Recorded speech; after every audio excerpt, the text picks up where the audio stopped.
Hi, this is a thought for today, and this comes from the book titled Spiritual Emergency. It's a book of essays, but it's edited by Stanislav Grof and Chirstina Grof. And I just want to say that I may say much more about this because this is what America is having right now, a spiritual emergency. Okay, so this will get us started. Feelings of oneness with the entire universe, visions and images of distant times and places, sensations of vibrant currents of energy coursing through the body, accompanied by spasms and violent trembling, visions of deities, demigods, and demons, vivid flashes of brilliant light and rainbow colors, fears of impending insanity, and fears of death. Anyone experiencing such extreme mental and physical phenomena would instantly be labeled psychotic by most modern Westerners. Yet increasing numbers of people seem to be having unusual experiences similar to those described above.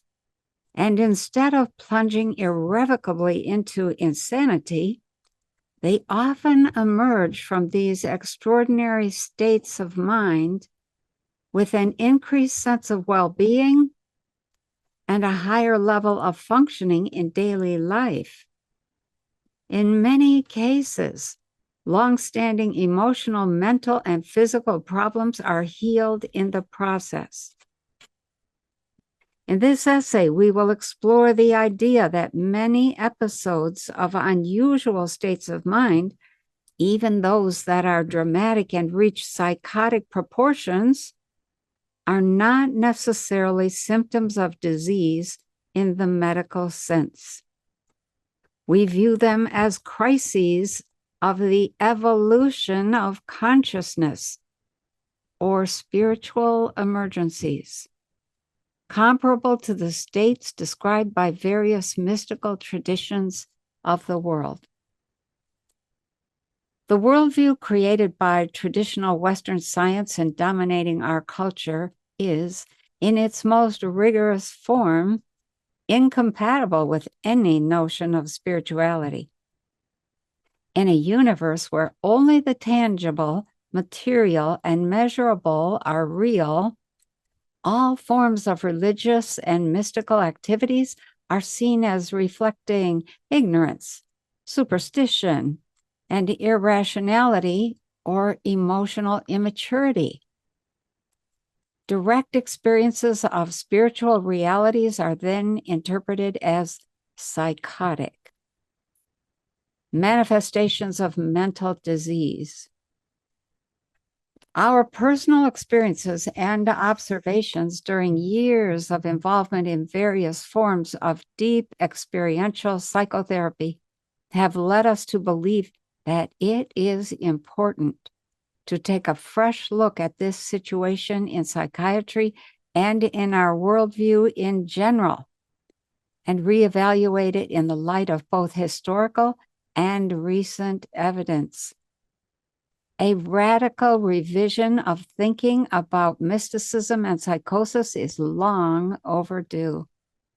A clear differentiation between these two phenomena has far-reaching practical consequences for those people who have experience of non-ordinary states of consciousness, particularly those with a spiritual emphasis.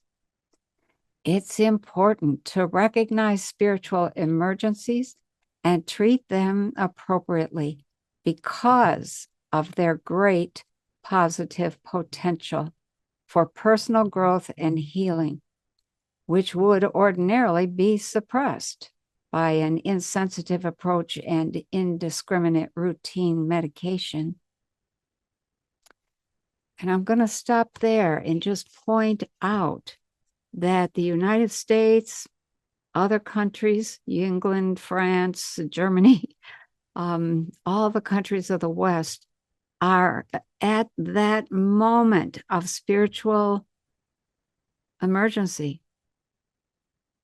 The emergency is that people are being forced to see that they were lost in an illusion.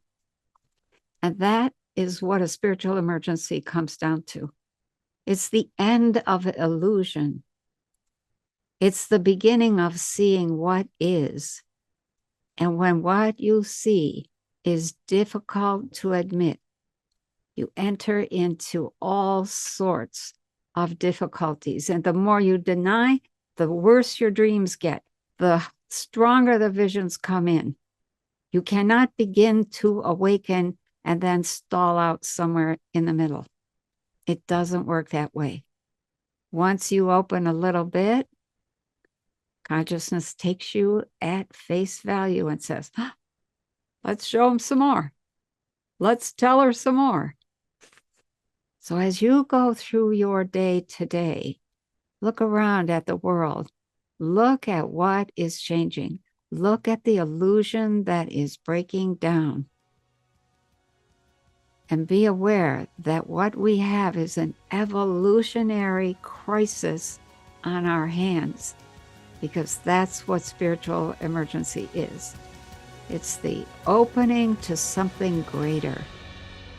Don't forget that. And have a wonderful day.